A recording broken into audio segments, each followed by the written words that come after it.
Has entrado al maravilloso mundo de la llave de los misterios. Entra, acompáñanos.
¿Qué tal? ¿Qué tal? ¿Qué tal? Bueno, ahora sí que vamos a dar inicio a esta charla del día de hoy, a esta nueva reunión que hemos convocado a todos los amigos ahí para estas dinámicas que hacemos cada cierto tiempo, trayendo algún invitado interesante, alguien ligado al mundo de los temas que nos apasionan, al mundo de los misterios, los enigmas, etcétera. Así que hoy con un tremendo invitado, alguien que había sido un poco el anhelo del canal de traerlo, habíamos hecho gestiones anteriores y bueno, finalmente nuestro invitado pudo darse un tiempo, regalarnos un poco de su tiempo para estar aquí con nosotros compartiendo un poco de su trayectoria, de lo que ha sido su trabajo en los medios de comunicación, divulgando diferentes temáticas como las que nosotros nos gustan, ¿no? Les cuento que él lleva muchos años en el mundo de las comunicaciones, en el mundo de la televisión. Se hizo quizás conocido con un programa de culto que existía acá que se llamaba Maldita Sea, de un canal que ya no existe, el canal Rock and Pop. Es de profesión publicista y además también, para los que quizás no saben, es crítico de cine. Pero su trayectoria obviamente ha estado marcada por llevar ya muchos años divulgando temas del mundo del misterio, de los enigmas, conspiraciones, etcétera. Así que, bueno, lo podemos ver a diario en las apariciones en el programa del canal acá en Chile, La Red, en el programa Así Somos. Ahí es donde nosotros le vemos a diario. También, hace no mucho tiempo, se editó un libro en el cual es coautor él, que se llama Nuevos Brujos. Así que está con nosotros el distinguido aquí, maestro Juan Andrés Salfate. Así que adelante, Juan Andrés, para que puedas saludar aquí a la gente que se está sumando para escucharte en esta noche de acá de Chile. Cambio. Hola, un gusto para mí. Beto, ¿cómo estás? Muchas gracias por precisamente esta invitación de poder conversar algunos de los temas que, bueno, que son de sumo interés para todos los que están hoy día convocados. Tratar de hacer las diferencias, ¿no? Entender cuáles son los distintos aspectos, puntos de vista y, por supuesto, también un poco tratar de indagar en estos temas que son tan elusivos que siempre digo, ¿no? Quizás la respuesta está dentro de la naturaleza de los investigadores, lo que se puede sacar en limpio y desde ahí cuál es la importancia en términos de experiencia existencial para las personas que son testigos, meramente le interesan estos temas o si tiene algún tipo de repercusión con sus vidas. Perfecto, Juan Andrés. Bueno, yo te explico un poquito que acá la dinámica siempre es hacer algunas preguntas, que en este caso quien lleva un poco hace de anfitrión, que en este caso soy yo, Y bueno, después le vamos a dar también a la posibilidad a la gente que está asistiendo a esta charla, digamos, a que pueda quizás acercar algún comentario o pregunta. Salfate no es solamente conocido en Chile, sino que a través de, bueno, él tiene mucha presencia también en las redes sociales, sus apariciones en televisión están regadas por YouTube también, ahí es donde españoles, mexicanos, argentinos, etcétera, gente de todas partes de América Latina generalmente lo conocen, sobre todo a los que nos gustan estos temas. Así que por eso era tan interesante que Juan Andrés nos visitara. Juan Andrés, un poquito para que la gente te conozca, tú eres alguien que está ligado al mundo de la televisión, te hiciste un personaje televisivo ya durante mucho tiempo, y quería, para algunos que somos un poco nostálgicos, a ver si tú nos recuerdas un poco cómo veías ahora con el paso del tiempo tu inicio. Yo te recuerdo en el programa Maldita Sea, que les cuento aquí a los que no conocen, era un programa de televisión en donde aparecía Juan Andrés junto a otras dos personas más. Bueno, y me imagino por su gran pasión al mundo del cine, ellos ponían películas ochenteras, medias bizarras, así de terror, y las iban analizando. De hecho, si venían partes medias aburridas, las adelantaban, se tomaban unas cervezas, comían pizza. Era muy entretenido de ver, y yo creo que es más o menos por donde empezamos a conocerte, ¿no? Exactamente, por aquel tiempo lo que yo hacía era dedicarme a hacer guiones para programas de cultura. El show de los libros era uno, también cine video era otro. Comenzaba a escribir críticas de cine en importantes periódicos y revistas especializadas en el extranjero. Y sale esta oportunidad de trabajar en un programa de televisión, cosa que no me parecía muy propia de mi naturaleza. Generalmente podría calificarme como una persona, si bien para algunos no les parece, no encajan, digamos, con mi perfil, una persona más introvertida en general. Entonces, el hecho de quedar tremendamente expuesto a lo que son los medios masivos de comunicación no me pareció de buena primera, pero como tú lo planteabas, la idea del programa era tan excéntrico que dije, bueno, quizás puedo optar a tener un sueldo de alguien que trabaja en televisión y que siendo tan raro el programa nadie lo va a ver. Pero bueno, las cosas se dieron de que terminó convirtiéndose en el programa más exitoso de ese canal y de ahí un poco ya después no pude parar esa locomotora con las distintas ofertas que se me fueron haciendo y en los distintos intereses que se me permitió a propósito de ello explayarme en distintos medios, masivos, radio, televisión. Perfecto. Quiero saber si terminaste el comentario o porque a veces se para, a veces puede pasar que se para la señal, pero ahí me indicas tú, a ver. ¿Estás escuchando? Estoy escuchando. Ya, perfecto, perfecto. Listo. Bueno, y bueno, de estos inicios de la televisión, ¿no es cierto? Con este programa que, como decíamos, se fue transformando un poco de culto, ¿no? Era genial verlo, yo no me lo perdía. ¿Cómo es que saltas y también, bueno, también te veíamos siempre tu rol de crítico de cine? Entiendo también, entrevistabas con algunos actores, ¿no es cierto?, de Hollywood y todo eso. Y te veíamos en los paneles siempre, incluso hasta ahora, creo, ¿no? Cuando se hace la entrega de los Óscares. Juan Andrés era una de las personas que siempre aparecía en los paneles que analizaban, ¿no es cierto?, la entrega de estas estatuillas. Y, y después cómo viene el tema de, porque hasta que no entraste en estos temas es que mucha gente no sabía que estos temas podían apasionarte o gustarte. ¿Nace de ti presentar esto en la televisión o alguien se acerca y te dice, Juan Andrés, tú podrías, por ejemplo, llevar estos temas, podría ser interesante? ¿Cómo nació eso? Nació absolutamente de mí.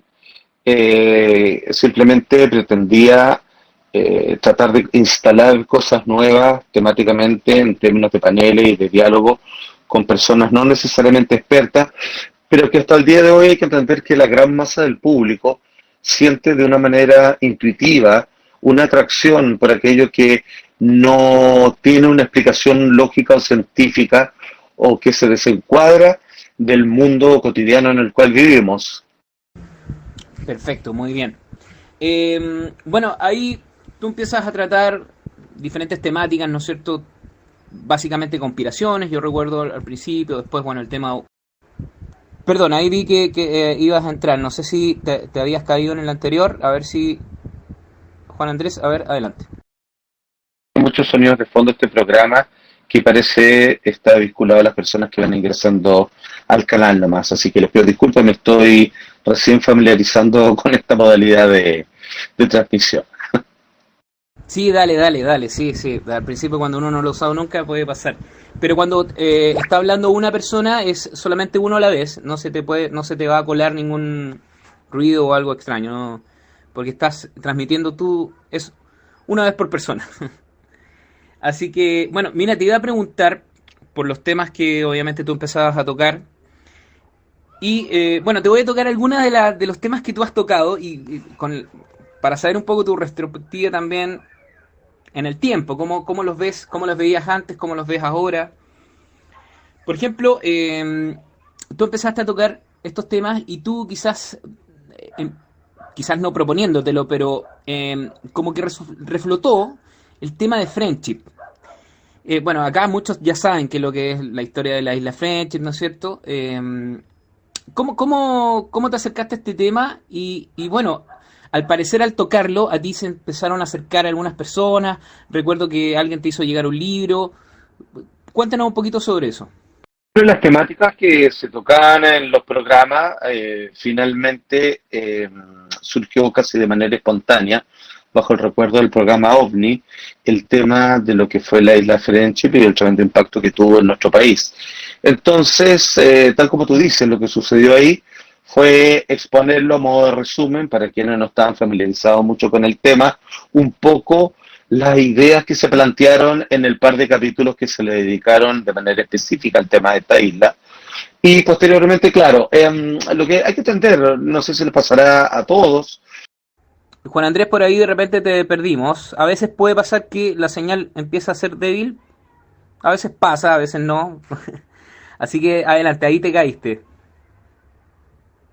Bueno, Juan Andrés es novato, ¿eh? Recién instaló el programa hoy día, hace algunas horas nomás, así que todavía está entendiéndolo, así que le tenemos que tener paciencia, obviamente.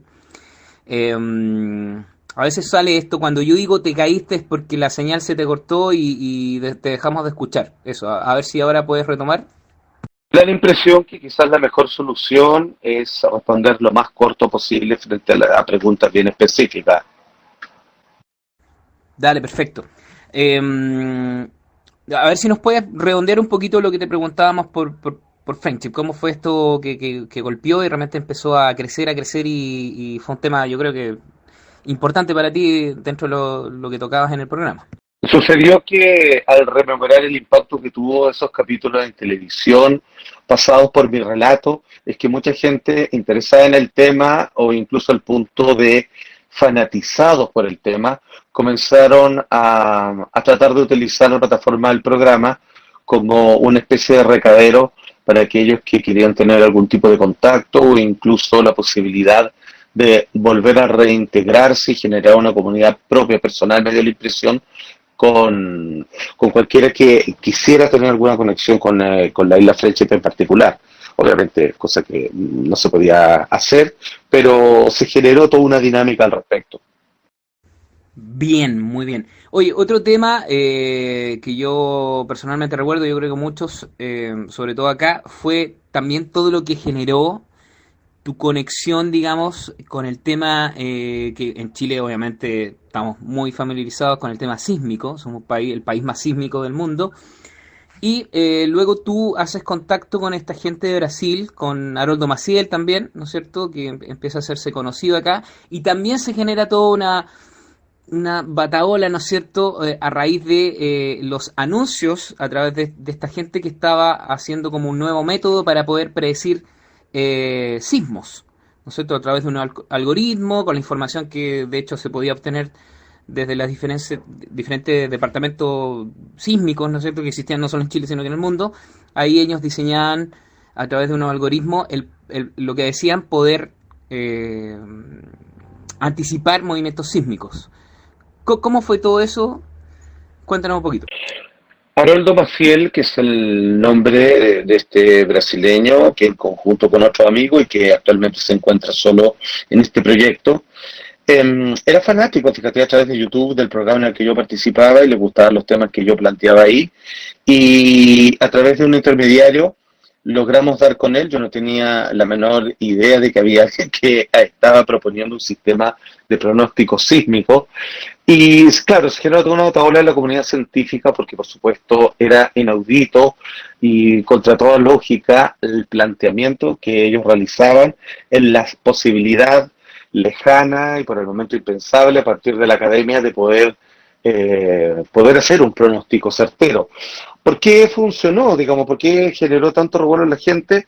Porque en los primeros años particularmente se dio con mucha asertividad el aviso de grandes sismos en nuestro país y otros relativamente medianos, que en aquellos momentos se hacía no solamente con fecha e intensidad, sino que incluso con el día, que después con eso se fueron volviendo más cautos. Obviamente hubo mucho rechazo, hubo problemas con el Consejo Nacional de Televisión, pero bueno, aún así ese proyecto todavía está en pie y la televisión, eso sí, hoy día es un poco más cauta al tratar de exponerlo por las distintas leyes y estructuras de censura que existen en los medios masivos de comunicación en Chile, al menos. Muy bien, sí, sí, generó bastante eso de los sismos, bueno, hasta el día de hoy, ¿no? Hoy obviamente teniendo en cuenta que somos un país muy sísmico y que esta información siempre no es sensible. Eh, Me gustaría que contaras, Juan Andrés, una anécdota que está ligada al caso Paiguano, caso ufológico. Ahora nos metemos con ufología. El caso Paiguano, que aquí no hay que explicarlo tanto porque lo conocemos, la gente aquí más o menos lo ubica, ¿no es cierto? En la cuarta región de nuestro país, Paiguano, una zona justamente que está ahí, en el Cerro Las Moyacas se estrella un objeto, ¿no es cierto? Al rato van los carabineros, se dicen incluso militares, llegan a decir también gente norteamericanos a la zona para retirar lo que ahí cayó. Tú tocaste este tema y contaste una anécdota con un carabinero con respecto a lo que posiblemente hubiesen recogido también ahí en ese lugar. A ver si nos puedes contar eso. Bueno, como siempre, y entendiendo que en este grupo se junta gente que tiene un particular cuidado con los datos y que se manejan por una rigurosidad que más o menos los mantiene a flote con este placer de investigar cosas que les interesan y que después podríamos estar hablando de eso también, ¿no? Respecto a las distintas diferencias que se generan en los que son divulgadores, investigadores de terreno, los que simplemente sacan información de internet y un poco entender, digamos, cuál es la dinámica psicológica que los mueve y cómo defienden este espacio tan celosamente. eh, no sé si apuntan a algo en particular o si quizás son distintos grados de gente que le interesa el tema nomás y que en el paso de las décadas no se llega a nada, pero hay un placer celoso en sencillamente entender cómo uno debiera acercarse a este fenómeno nomás, y un poco queda ahí la cosa.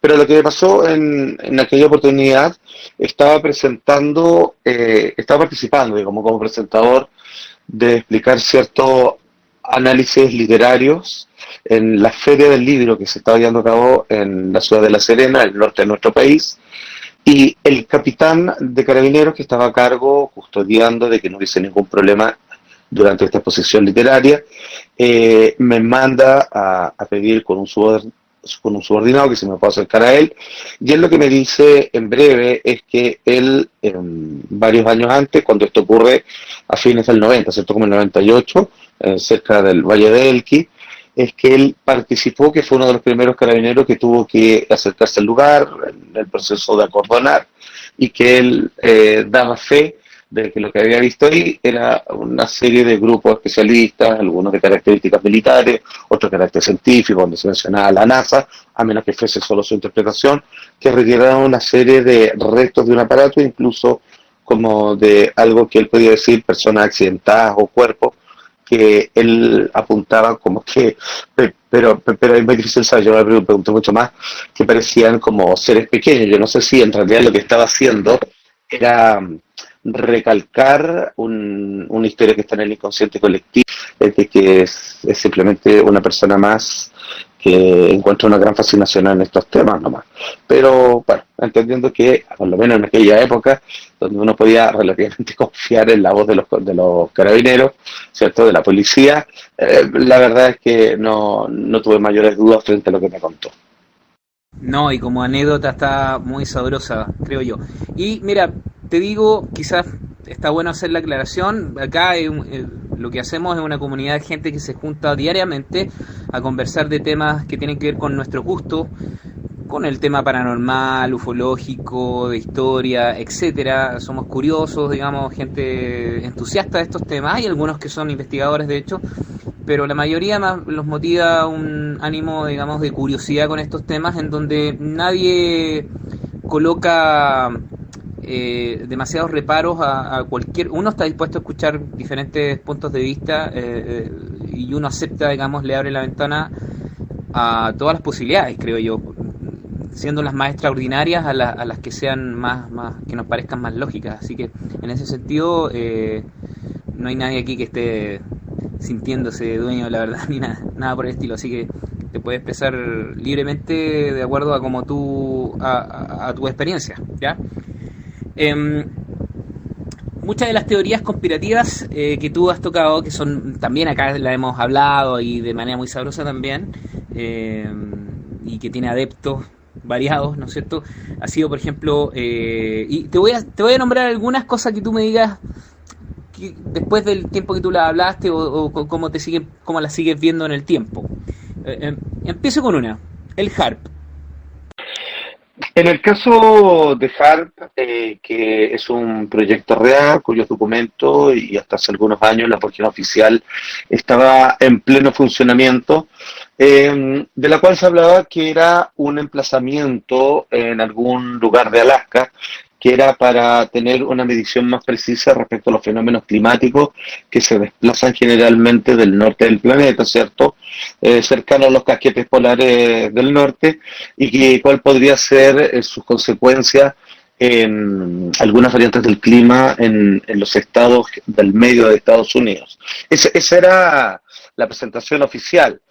Comienza a surgir la idea a partir de, como suele decirse, ¿no?, de documentos que salen a la luz pública, asuntos secretos, de que en realidad HARP tiene como intención real en la posibilidad de manipular el clima para que en algún momento no solo mejorar el antojo de las necesidades de la población, sino derechamente, como en algún momento se hizo en la guerra de Vietnam, como con la lluvia de yoduro de plata sobre el parte de la selva, que era poder cambiar el clima para utilizarlo como arma. Y ahí también se planteaba la posibilidad de que si quizás había un descubrimiento que no ha salido obviamente a la luz, que tiene que ver la influencia de poder gatillar algún sismo que estaría impulsado por algún cambio de presión cuando también el clima cambia.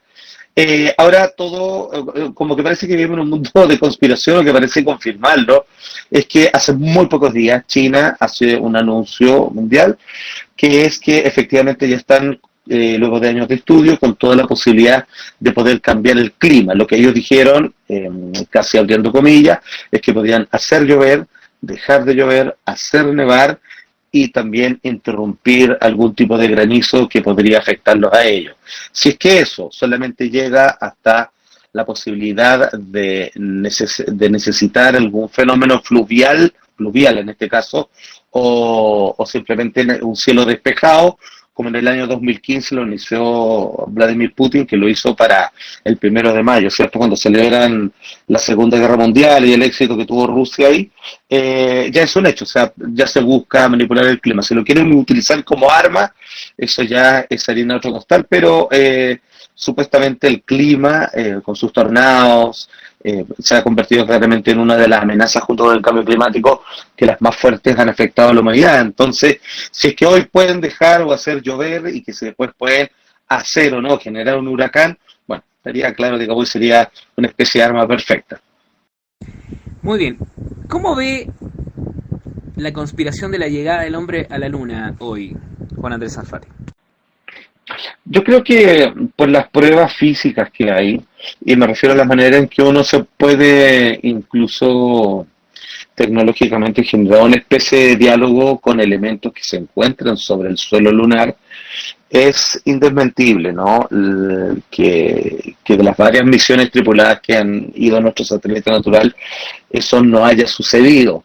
Lo que se cuestiona hasta el día de hoy, siendo que para cada cosa parece haber una respuesta lógica, pero que en su conjunto generan una anomalía muy curiosa, llena de datos y momentos y elementos que no parecen poder explicarse desde un solo escenario, es que en esta carrera espacial pareciera que lo que choca con la realidad y con la tecnología de la época es, por ejemplo, su transmisión televisiva para todo el planeta, en donde se podía llevar a cabo, con muy pocos minutos de desfase, una comunicación en vivo y en directo con la central de la Tierra, y que eso pudiesen verlo todas las personas que tuvieran un televisor en ese momento. Hasta el día de hoy, incluso hasta un tecnológico ultra costoso y requete financiado mundial de fútbol, transmitido en directo en pleno siglo XXI, conlleva una serie de problemas técnicos, y que en el año 69 esto no haya sucedido por ninguna parte, al menos deja una sombra de duda. Exacto, ahí buen punto, ¿eh? Una transmisión perfecta ahí.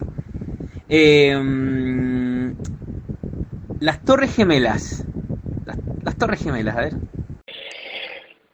A la luz de los expertos, y cuando entendemos que si comparamos las Torres Gemelas con el caso de Pearl Harbor, donde el entonces presidente de Estados Unidos, donde estaba Roosevelt, y que él dice que por ningún motivo va a llevar a la guerra a las tropas norteamericanas, pero que sin embargo el declive económico, y como muchas veces Estados Unidos ha logrado salvarse a través de la interferencia bélica, pareciera que para poder tragarse completamente y feliz sus palabras, el hecho de que con antelación supiesen el ataque de los aviones cero japoneses a la bahía de Pearl Harbor, finalmente querían generar un impacto en donde los estadounidenses se viesen doblegados, humillados, y que sin lugar a duda los patriotas de ese país exigieran, digamos, sin presión alguna, el hecho de querer participar en la Segunda Guerra Mundial y del día de, etcétera, etcétera. Ahora, y la guerra en particular que tuvieron en las costas japonesas. Sin embargo, si nos hacemos ese comparativo, que a la luz de los expertos, o simplemente por citar, digamos, un referente nomás, como el documental de Michael Moore de Fahrenheit, que ganó el Festival de Cannes, a la luz de los expertos y de quienes todavía con vida, que tienen que ver los arquitectos y generadores del proyecto de las Torres Gemelas, dicen que todas las cosas que a través del ataque de aviones, de vuelos comerciales, y la manera en que desploman esta par de torres gigantescas, y todo lo que se genera después en una guerra en Medio Oriente para buscar a un terrorista que después de años, cuando logran dar con él, deciden echar su cuerpo al mar, respetando parte de sus creencias, y de lo cual, por lo tanto, no queda ninguna prueba que analizar, y los extraños edificios que también se derrumbaron en la cercanía, que no fueron impactados por nada, pero que sí convocaban ciertas oficinas de la CIA, por ejemplo, pareciera indicar, digamos, que la cosa no es tan simple como que fue un ataque terrorista y que Estados Unidos tuvo que responder con una guerra, sino que pareciera que fue convenientemente un gatillo para que Estados Unidos pudiese hacerse de ciertos recursos naturales como el petróleo. Muy bien, muy interesante y muy clarito. No se me desesperen ahí los amigos, ya les va a tocar el turno. Estamos por suerte avanzando muy rápido. Juan Andrés está respondiendo muy concienzudamente, así que estamos avanzando por lo menos en las preguntas que tenía yo. Y así que va a haber bastante tiempo también para que nuestros amigos pregunten. Aquí en Chile, bueno, no solo en Chile, en todo el mundo. ¿Cómo ves todo el proceso que pasó con el tema 2012?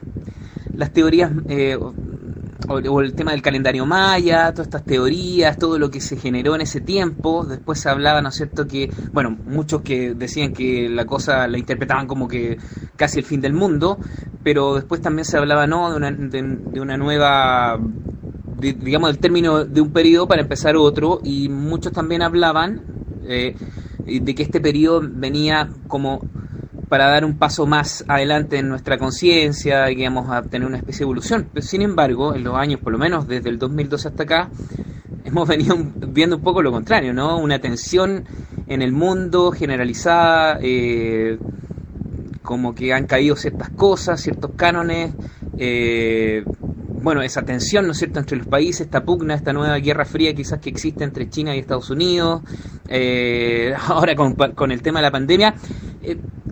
¿Cómo ves ahora, digamos, pasados los años, porque tú también hablaste de esto en tu momento, ¿no es cierto?, lo del tema del 2012, y con respecto a cómo han venido las cosas hasta el día de hoy?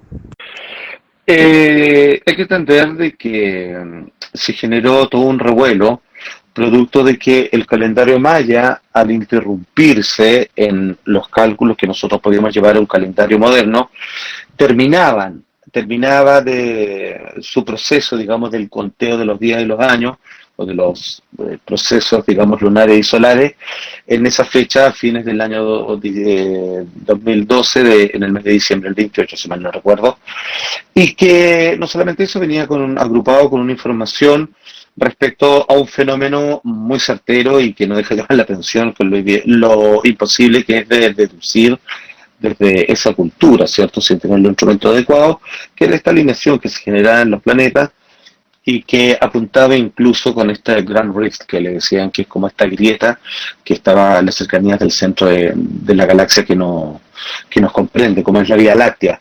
Entonces, hubo ahí un revuelo respecto a interpretar como que al no haber más conteo de días, que eso era el fin del mundo, pero en realidad lo que se decía ahí claramente es que había un proceso de transformación que se iniciaba desde ahí, como una apertura de frecuencia espiritual, si se puede mencionar de esa manera, y que sería un largo proceso en donde vendría ahora la última etapa después de 4 anteriores, cosa que también es muy semejante a lo que se plantea en las religiones budistas, por ejemplo, que ahora comienza un proceso de rápida decadencia que aniquila los estatutos, la sociedad tal cual como lo hemos venido conociendo en estos últimos tiempos, en los primeros inicios de Kali Yuga, como le dicen en la India, y que luego sería un camino inevitable, ascendente, pero no menos tortuoso, sino muy largo, o sea, para que se entienda, nosotros no vamos a estar vivos para poder ver eso, de una elevación de conciencia, por así decirlo, espiritual. Al final, entre suma y resta eran mejores noticias de cómo la prensa un poco lo hizo correr, comprando la idea del fin del mundo, algo que se anuncia, digamos, cada cierto tiempo desde alguna facción religiosa, secta o lo que sea, pero que nunca termina por suceder, aunque, bueno, en este caso también nunca pasó, por cierto, pero vivimos claramente en un mundo complejo y que todos esperan que en algún momento mejore, siendo que la luz al final del túnel no parece estar muy cercana. Así es, así es. Estamos con Juan Andrés Alfate aquí en La Llave de los Misterios. Gran asistencia, así que todo genial. Juan Andrés, mucho se habló en esos tiempos también sobre el sur de Chile, sur de Argentina, gente viniendo a hacer prospección a esta área, especulación de que incluso algunas personas querían construir búnkers. ¿Qué tenía el sur? ¿Qué tiene de especial esta parte del mundo acá? Distintos puntos de Chile, pero la verdad es que sería muy egoísta no mencionar que en distintos escritos hacen referencia a lo mismo, como ciertos lugares sagrados, tanto en Argentina, en Perú, sin lugar a duda México y gran parte de todos los países latinoamericanos, hermanos que nos acompañan. Y esto viene un poco de la mano con esta idea que comienza a propagarse y que el New Age un poco lo deforma, que si nosotros vemos el planeta Tierra como Gaia, que le llaman, como un ser vivo, y que tiene algunos puntos de energía tal como, según la medicina china, nosotros también los seres humanos tendremos en el cuerpo, en los cuales se basa la acupuntura, por ejemplo. Con el paso de los años, estas energías, pensemos como una columna vertebral en una persona, habríase desplazado, luego de estar miles de años, las cadenas montañosas del Himalaya, de las cercanías del Tíbet, donde se generaron tantos movimientos religiosos perseguidos importantes, como el propio budismo y el escape del Dalai Lama, obviamente con la llegada de la tiranía china, que eso se habría desplazado hacia la cordillera de los Andes, pero no en toda la cordillera, que obviamente parte en Venezuela y termina en la Antártica, sino que particularmente en lo que podríamos hablar sobre, insisto, si hacemos un paralelo con un ser humano, como en los chakras o centros de energía raíz, entre los tres primeros que están en la base de la columna vertebral y un poco más abajo. Entonces, la razón de venir a Chile, además de por sus reservas de agua, cuando Argentina también, digamos, estamos en la misma condición, podría ser el paraíso de un futuro complejo respecto a un elemento natural como es el H2O y del cual uno puede encontrar una serie de soluciones para el alimento, pero el agua sigue siendo algo irreemplazable y difícil de colectar de la nada y que por lo tanto, dada entonces la energía del lugar, eh, como que Chile es un lugar profético, indicado como una especie de paraíso, no solamente en sus reservas naturales, sino también en su calidad de buena vibra, por así decirlo. No sé si se referirá a los chilenos, lo dudo mucho, pero quizás sí en las tierras del sur, es donde finalmente se convirtió en el lugar meta para que muchas personas consideraran hacer una nueva vida, con la idea, ¿cierto?, de que el cielo se les venía sobre las cabezas en el sur de nuestro país. Pero ojo, esto también pasó en el norte. De hecho, el búnker más famoso se encuentra en Ovalle, perdón, en Olmué, en las cercanías de Olmué, en la parte de los cerros. Me tocó en febrero del año pasado estar en una de estas casas, en donde, esto lo sabe muy poca gente, pero grandes próceres o gurús de los temas científicos espirituales, como Joe Dispenza, por ejemplo, vienen frecuentemente a nuestro país para un grupo selecto de personas, digamos, con muchos recursos monetarios, de poder asistir a estos talleres que se hacen casi en privado. Tuve la oportunidad de estar en uno de ellos y, bueno, ahí también estaba esta casa búnker que los norteamericanos quisieron ocupar y que después, bueno, como no pasó nada, terminaron vendiéndola al mejor postor. Perfecto, muy buena ahí por esa que no sabíamos, ¿eh? Esa primicia aquí.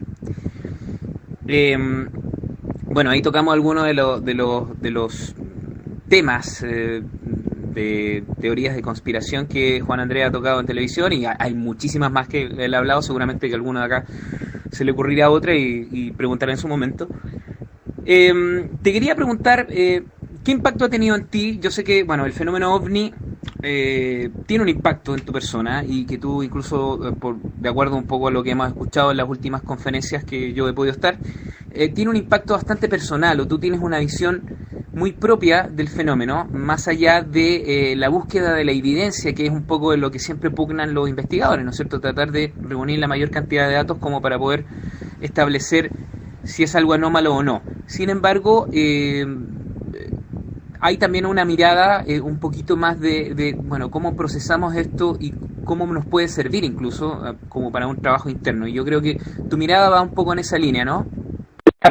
Absolutamente, va en esa línea por una razón que ha tenido que ver también con una búsqueda y un proceso de transformación personal respecto a volcar, digamos, los intereses no tanto en los fenómenos externos, sino más bien a la problemática sutil y no menos compleja de lo que es la psicología, lo transpersonal, digamos, del alma humana, un poco tratar de entender parte de sus funciones y cómo mejorar tu experiencia con la existencia. Ahora, ¿por qué lo menciono? Es porque hay algo que me llama la atención, y que esto no es una crítica, es simplemente un punto de vista que termina cuajándome con el paso de los años, en donde eh, un investigador serio, dedicado del fenómeno ufológico, eh, no ha logrado, por ejemplo, llegar a entender más allá que si es alguien que con los datos, por ejemplo, si es que llega un caso en donde dicen que en el gran patio de esta señora, cualquiera, el día de ayer apareció una luz en el cielo que aterrizó en este patio, salieron un par de personajes, interactuaron con los animales, le dijeron un mensaje de paz a la señora o lo que sea, luego se suben, se van y dejan unas marcas en el pasto. Aquí el investigador supongamos que llega a conclusiones definitivas y son solo dos, que esto es completamente falso, la señora lo inventó, se imaginó cosas, o que es real.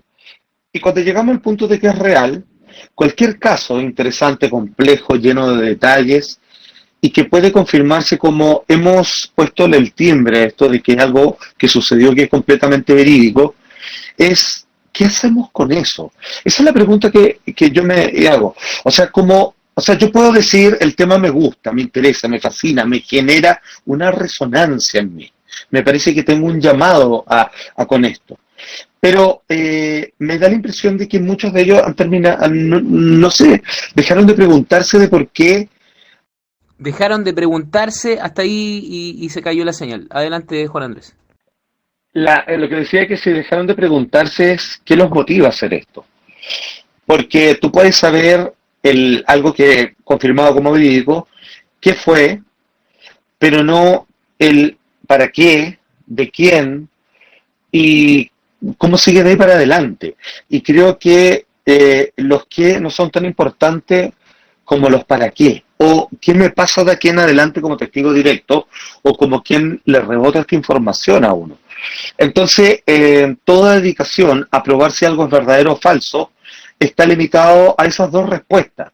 Pero creo que hay preguntas mucho más interesantes que ahí mi cuestionamiento o mi propuesta, que no te estoy diciendo que estoy proponiendo algo arriba de la mesa directamente, pero como una invitación abierta, una carta abierta, es tratar de preguntarnos cuál es la resignificación de estos fenómenos en las personas.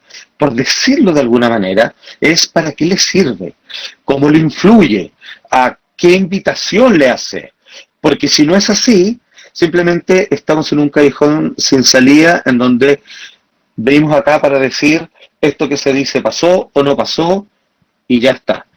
Y si es para decir qué pasó y para convencernos de que el fenómeno es real, yo creo que esa etapa ya está completamente superada porque claramente es un fenómeno real. Perfecto, muy bien. Un fenómeno real, sí, es así, es como obviamente lo vemos muchísimos de nosotros.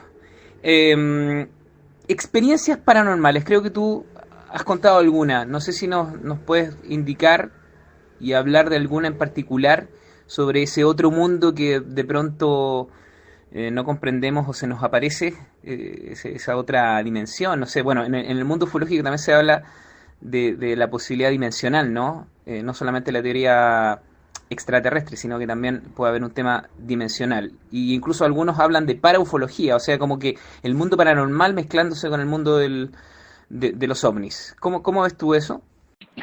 Hoy por hoy me parece que es la manera más legítima de acercarse a este fenómeno porque digamos que ya terminó, es una forma de decirlo, ya terminó el plazo. A ver, que no se malentienda, a ver, perdón por pedir tantas disculpas, pero como es difícil explayarse a través de este medio, pero voy a tratar de hacerlo lo más conciso y claro. Yo creo que ya pasó el plazo a través del cientificismo, e incluso es más, de pedirle permiso a la ciencia para explicar esto como una forma de reafirmar de manera seria que toda la investigación se está haciendo con rigurosidad. Cuando a mí me parece que los ufólogos son como una especie de hijos indeseados de la ciencia, en donde ellos siguen tirándoles de la chaqueta, pidiéndole algún tipo de aprobación o reconocimiento, cuando la gran mayoría de la academia simplemente lo ve como una pérdida de tiempo. Entonces, vuelvo. Creo que se acabó el plazo, de cierta manera, de pedirle a la ciencia que explique esto. No sé si es un camino que haya arrojado demasiados frutos, a mi entender parece que no, creo que estamos en el mismo punto de hace décadas. Entonces, cuando yo me acerco desde un área más paranormal, que es una forma más que liviana, es Una forma más que liviana. Ahí, adelante, Juan Andrés. Juan Andrés, ahí sí, pasa que a veces algún compañero toca el PTT sin querer y fue lo que pasó ahora, pero adelante, te escuchamos. resumen es que quizás acercarse desde lo paranormal, de lo extraño, lo inasible, lo que finalmente quizás no vamos a tener una respuesta de laboratorio, es una forma de respeto de acercarnos a este tema, entendiendo que si no, es que es como acercarse a un pájaro. Si no nos vamos con cuidado, sale volando, se nos escapa, y quizás es un fenómeno como las antiguas tradiciones de las primeras naciones o etnias primarias de los distintos países, tenían un acercamiento de carácter más religioso, espiritual a esto que científico. Perfecto, perfecto, perfecto. Bueno, tenemos ya prácticamente 100 acá en la sala, un poquito más. Así que bueno, genial. Está causando obviamente expectación ahí con la gente que se ha estado acercando aquí a la sala de la llave de los misterios. Aquí estamos con Juan Andrés Alfate y aquí hablando de todos los temas interesantes que él ha abordado en más de alguna ocasión. Bueno, yo ya quiero empezar a dar la posibilidad de que nuestros compañeros puedan hacer preguntas. Por ahí he visto en el chat que algunos han dejado algunas preguntas, pero voy a hacer una más para poder después darle el pase. Ojalá que la vayan pidiendo a través del chat y ahí yo les voy dando el pase, ya como lo hemos hecho en otras ocasiones. Juan Andrés, volviendo un poco a la conspirativa, ¿no? Pandemia, coronavirus. Esto que nos llegó y que ha sido inaudito, nos tocó vivir un proceso con esta enfermedad que no hubiésemos imaginado. Bueno, ahí parece que algún compañero pisó también. Decía, un proceso que no habríamos imaginado y que, bueno, obviamente ha tenido al planeta vuelto loco y dado con las patas arriba, ¿no? Como diría alguien. Y con toda esta y durante un tiempo bastante considerable. Una enfermedad, bueno, la conspirativa empieza de dónde nace la enfermedad, si los chinos la hicieron en algún laboratorio, si los gringos también tuvieron algo que ver con eso, si realmente nació en el mercado ahí de Wuhan. Después, si esto es un gran pretexto para poder alcanzar una especie de nuevo orden mundial, del famoso nuevo orden mundial que se habla, ¿no? Un reset económico, que esto ha sido aprovechado por las potencias. ¿Qué lectura le podemos sacar o qué lecturas has hecho tú sobre este momento tan especial que nos ha tocado vivir? Es indudable que la pandemia ah, es un fenómeno que, por desgracia, así como en algún momento exponía Ronald Reagan, ¿no? Que la posibilidad de que la raza humana se una es teniendo un enemigo común, y él, claro, mencionaba un ataque de invasión extraterrestre, esa era su metáfora, pero que curiosamente esto que debió haber sido un llamado para hacer una especie de reclasificación de las prioridades de la vida de las personas, y que muchos sí han hecho un buen trabajo a la fuerza, digamos. Ahora por fin encontraron ese espacio de tiempo que tanto habían solicitado y que la locura del trajín del diario y del trabajo no les había permitido. Ahora, es indudable que existe. Esta enfermedad es real. Alguien podría decir que no se puede aislar el virus en sí y todo lo demás. Bueno, sin entrar en esos detalles, el mundo hoy día, desde la ciencia y desde los médicos, está dividido, no sé si en dos, pero en 2 tercios y 1 tercio, yo diría, en donde muchos siguen los reglamentos que son las sugerencias de la OMS, siendo que se van desdiciendo cada cierto tiempo sobre si usar mascarilla o no. Acá en Chile, no usar mascarilla en la calle, te conviertes, digamos, en el blanco de todo tipo de acusaciones y lo demás. En otros países no es necesario utilizarlo en la vía pública, siguiendo las mismas recomendaciones, etcétera, etcétera. El tema es que si yo lo quiero llevar a la conspiración, fíjate que esto un poco pareciera que sucedió por casualidad, muy entre comillas lo digo, algo que se venía anunciando hace harto tiempo. En el año 2015, en este último tiempo, me hice relativamente conocido en ciertos sectores, de nuevo, porque yo toqué este tema, en donde estudios que habían hecho dos medios, uno alemán y otro norteamericano, hablaban que en Wuhan estaban haciendo experimentos con murciélagos con respecto a un virus en particular y que lo querían potenciar para de ahí tratar, al parecer, extraer algún tipo de medicamento, pero que con la cautela de que si eso se podía escapar, podría no haber una cura, una vacuna, algún medio de reparar si esto llegara a los humanos. Casualidad o no, en ese mismo año, Bill Gates, por ejemplo, hace una referencia similar.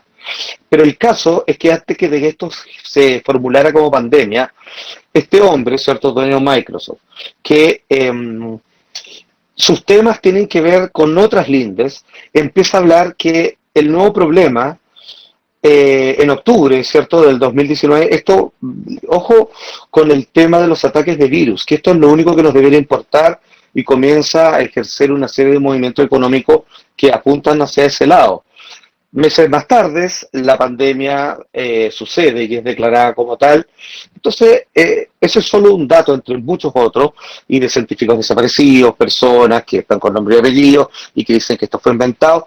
Por la razón que sea, pareciera que hay demasiadas casualidades e intereses en que esto parece algo más con una intención, como tú decías, de o reseteo, desequilibrar la economía, porque también muchas de las empresas que quebraron fueron compradas por los chinos, aprovecharon también de invertir y hoy por hoy en Chile son dueños prácticamente de más de la mitad de la distribución eléctrica y compraron muchos terrenos al sur de nuestro país, que es lo que hablábamos antes, quizás por las reservas de agua. Se habla de que Pfizer también hizo un intercambio de vacunas que al llegar tarde en la solicitud de las mismas, que a propósito de por el traspaso de glaciares se hablaba, ellos podían hacerle llegar las vacunas que necesitaba el pueblo trasandino, etcétera, etcétera. Ahora, si tú quieres que yo coloque una historia de conspiración en esto, yo creo que la más simpática, por decirlo así, la que más calza, es cuando comenzó la guerra por el 5G y la telefonía celular, cuando la marca Huawei comienza a ser acusada primero por los australianos y un juicio que finalmente se gana, que son acusados de recopilación de datos inapropiada. Luego los norteamericanos le hacen un freno a la compañía y de ahí comienza la pandemia y en la recuperación del 5G en esta carrera que la ganan los chinos finalmente junto con Corea, y pareciera que la pandemia es una bomba atómica para luego comenzar a meter, por necesidad o no, todas aquellas otras cosas que en guerras tecnológicas y económicas previamente habían sido detenidas. Mira, no sé si es una conspiración, pero tiene cara, pata y cola de conspiración todo esto. Perfecto, sí. Bien, sí, mucho nos ha dado que hablar el tema de la pandemia. Vamos con algunas preguntas de los compañeros, Juan Andrés. Vas a empezar a escuchar aquí ya diferentes acentos. Creo que el primero que empezó a jugar ahí para preguntar fue William. William, que es de Puerto Rico, que vive en Estados Unidos. A ver si está atento para que pueda pisar y hacer su pregunta. Ojalá, chicos, chicas, breve para que todos puedan aprovechar y hacer alguna pregunta. Así que si está atento, William, adelante. Buenas tardes, buenas noches. Aquí William, como dice Beto, saluditos a Salfate y a todos los distinguidos del canal. Muy interesante el tema de las preguntas. Voy a ir al grano para poder dejar espacio a los demás compañeros y compañeras. Efectivamente, todas como es el hack, como es la situación de las Torres Gemelas, etcétera, etcétera. Referente el tema en concreto que yo iba a preguntar era sobre, ya que pues Salfate está bien empapado de muchísimos temas referente al tema OVNI, era referente a la casuística OVNI en la isla de Puerto Rico, aunque me encuentro en Pensilvania, Estados Unidos. Lo sigo de lleno en todos sus programas, los visualizo por YouTube, siempre no me pierdo ninguno. Y quería saber si él sabía algo sobre la casuística y el fenómeno en Puerto Rico como tal, ya que es una zona sumamente caliente, y quería saber si a él le había llegado alguna información sobre él. Muchísimas gracias por estar acá y por su tiempo, y para mí es un placer conocerle. Así que nada, dejo espacio abierto y cambio. Muchas gracias, William. También te mando un fuerte abrazo, muchos saludos. Mira, particularmente en Puerto Rico, nunca me he involucrado más profundamente con algunos de registros que hace la gente, la ciudadanía, cuando se ha topado con este fenómeno. Ahora, lo que tiene que ver dentro del sector que incluye desde Centroamérica hasta el estado de Florida, es bastante poco inusual el hecho de que fenómenos de esta naturaleza se reporten con bastante frecuencia. Yo creo que una de las cosas que favorece y que quizás también Chile puede tener esas garantías corresponde un poco a los cielos, que es una característica más despejada, con mayor claridad en las noches, bastante menos polucionada que otras urbes, y que por lo tanto permite que en la estadística del fenómeno, de la casuística del suceso, haya una mayor posibilidad de un relato colectivo y el registro pertinente que se pueda llevar a cabo ahí. Por ahí escuché que en algún momento estaban haciendo como una especie de aeropuerto para ovnis, una cosa así, yo me acuerdo que fue hace muchos años, donde no sé, nunca entendí bien si era como una invitación que querían hacerle para que aterrizaran ahí, o una forma de contactismo, tratando de generar una especie de invitación diplomática, pero ahí quizás el amigo William nos podría informar un poco mejor. Te agradezco tu comentario, querido amigo, y te mando un fuerte abrazo, pero bueno, después de hablar contigo me comprometo a sumergirme un poquito más cómo sucede este fenómeno en esa parte del mundo. Perfecto, muy bien. Quizás William después nos comente si es que hay tiempo. Vamos con Margarita. Por ahí voy a volver a revisar el orden. Vamos, pero Margarita había puesto una pregunta por escrito y a ver si la puede hacer por voz también. Adelante, Margarita. Hola, muy buenas tardes. Mi nombre es Margarita, transmito desde Comodoro Rivadavia, Patagonia, Argentina.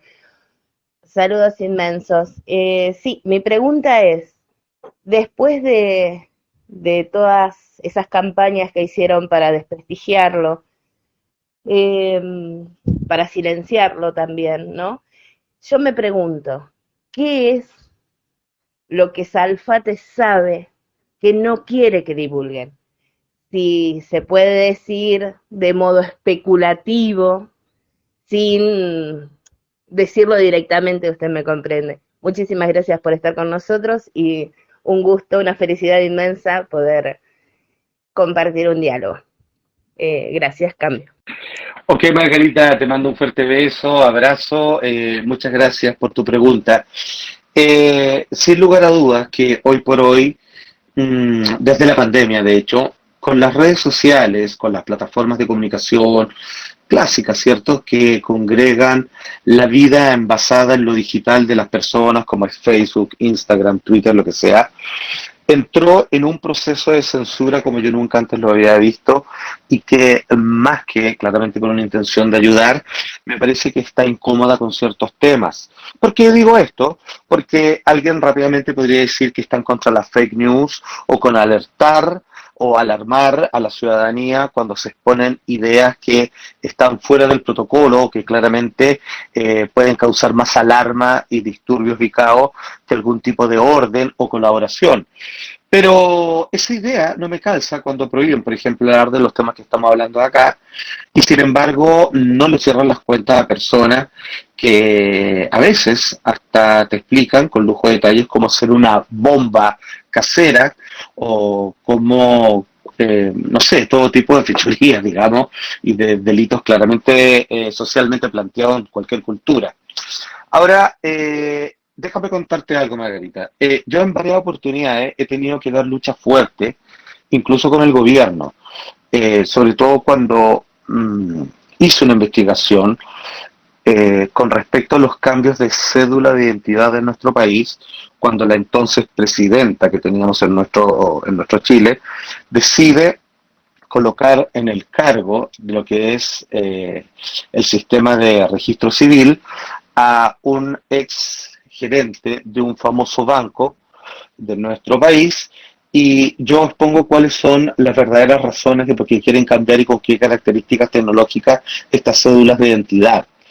Ahí hubo un ataque muy fuerte en donde el gobierno intervino y se pidió una expulsión hacia el canal de mi parte.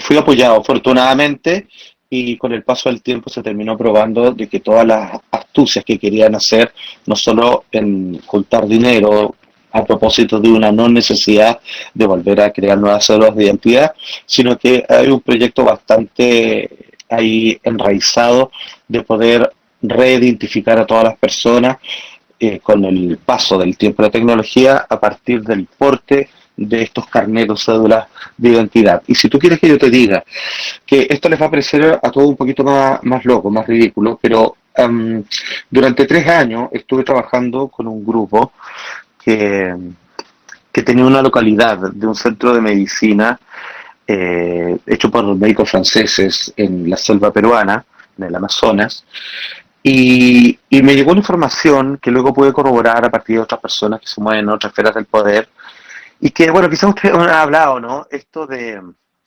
adenocromo, que yo nunca lo he tocado como tema, digamos, porque siempre me ha parecido zafado de como que hay ciertas élites que ocupan la sangre joven como casi como una recuperación de antiguos sacrificios humanos para ellos mantenerse relativamente inmortales, vamos a decir así. Pues bien, todos los datos que me siguen llegando, y créanme que me llega de personas que se mueven en círculos de poder, es que eso es real, de que hay un número importante de personas, sobre todo niños que desaparecen, que alguien podría vincularlo como a un tráfico sexual de menores, pero que varios me han dicho, me han explicado que tiene que ver con que necesitan a niños para sacar aproximadamente 500 ml de sangre de forma periódica para generar una especie de tensión y retroceso en el reloj biológico de las personas. De hecho, con el paso del tiempo, hoy por hoy existen esos biohackings que le llaman, que es como hackear el programa celular del cuerpo, y venden cosas muy costosas como el NAD, el NMN, que son mononucleóides de nicotina que hacen estos efectos. Lo que pasa es que tenés que tener mucha plata, mucho dinero para poder comprar estos medicamentos, porque si dejas de usarlo, viene un retroceso en esto de que efectivamente, a propósito del experimento del doctor Sinclair, que se ha demostrado, es un hombre de 60 años, pero que no parece más de 45, y que en la forma más efectiva de hacer esto y más fácil sería con transfusiones de sangre, no con centrifugar tus propias plaquetas, porque ya un, tienen un presente, o sea, no van a mejorar más de lo que es ahora, pero con la sangre de niños podrían incluso hacer retroceder el tiempo, quitándose enfermedades, incluso verse más joven y sentirse físicamente mejores. ¿De dónde me vienen estos datos? De gente millonaria, de empresarios, de economistas, de grupos religiosos, de movimientos de curas católicos, con las cuales yo no convoco, digamos, pero sin embargo respeto mucho de ellos, y curas que han tenido que intervenir en casos que ellos me han contado al detalle. Así de loco, pero son cosas que claramente difícilmente podrían hablarse alguna vez en televisión. Uf, terrible, ¿ah? Terrible. Bueno, puede que el orden se me haya disparatado un poco, pero bueno, creo que todos van a alcanzar a preguntar. Vamos con, desde Argentina también, Guillermo Victoria. Adelante, Guille.